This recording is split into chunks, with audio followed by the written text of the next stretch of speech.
Hi అండి, అందరికీ good morning.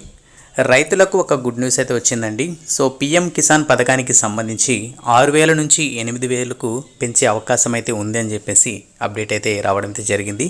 అలాగే దీనికి సంబంధించి ఎన్ని విడతల్లో ఈ అమౌంట్ అయితే చెల్లిస్తారు, అలాగే దీనికి సంబంధించిన పూర్తి వివరాలను మనము ఈ వీడియోలో తెలుసుకుందాము. అలాగే కొత్తగా ఎవరైతే మన ఛానల్ చూస్తున్నారో ఇలాంటి అప్డేట్స్ కోసం సబ్స్క్రైబ్ చేసుకోండి, అలాగే వీడియోని లైక్ చేయండి. సో ఇంకా మనం అప్డేట్లో చూసుకుందాం. పిఎం కిసాన్ పథకం కింద కేంద్ర ప్రభుత్వం ఏడాది 3 సార్లు 2,000 చొప్పున మొత్తము 6,000 రైతుల ఖాతాల్లో వేస్తుంది. ఇప్పుడు ఆ మొత్తాన్ని 8,000 పెంచనుందట. అలాగే మనకు 2,000 చొప్పున 4 సార్లు ఇవ్వనుందని పలు జాతీయ వార్తా సంస్థలు కథనాలు ప్రచురించాయి. అలాగే రాబోయే లోక్సభ ఎన్నికలకు ముందే ఈ పెంపు ఉండే అవకాశం ఉందని తెలిపాయి. అలాగే దీంతో పాటు పిఎం గరీబ్ కళ్యాణ్ అన్న యోజన మొత్తాన్ని కూడా పెంచే అవకాశం ఉందని పేర్కొన్నాయి. సో ఇది ఫ్రెండ్స్ మనకు రైతులకు సంబంధించిన పిఎం కిసాన్ పథకానికి సంబంధించి అప్డేటు.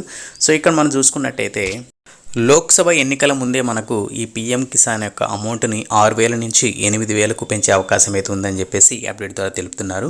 అంతేకాకుండా మనకు 4 విడతల్లో ఈ అమౌంట్ అనేది ఎవరైతే అర్హులు ఉన్నారో రైతులు ఈ పిఎం కిసాన్ పథకానికి సంబంధించి వాళ్ళ అకౌంట్లో అయితే డైరెక్ట్గా జమ చేయడం అయితే జరుగుతుందని చెప్పేసి అప్డేట్ అయితే ఇస్తున్నారండి. సో ఇది ఫ్రెండ్స్ మనకు పిఎం కిసాన్కి సంబంధించిన లేటెస్ట్ అప్డేట్.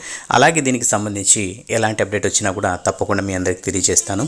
సో ఈ అప్డేట్ నచ్చినట్టయితే జస్ట్ లైక్ చేసి మీ ఫ్రెండ్స్ కూడా షేర్ చేయండి. సో అలాగే మన ఛానల్ని సబ్స్క్రైబ్ చేసుకోండి. నెక్స్ట్ అప్డేట్తో మళ్ళీ కలుద్దాం. అంతవరకు keep smiling. Have a nice day.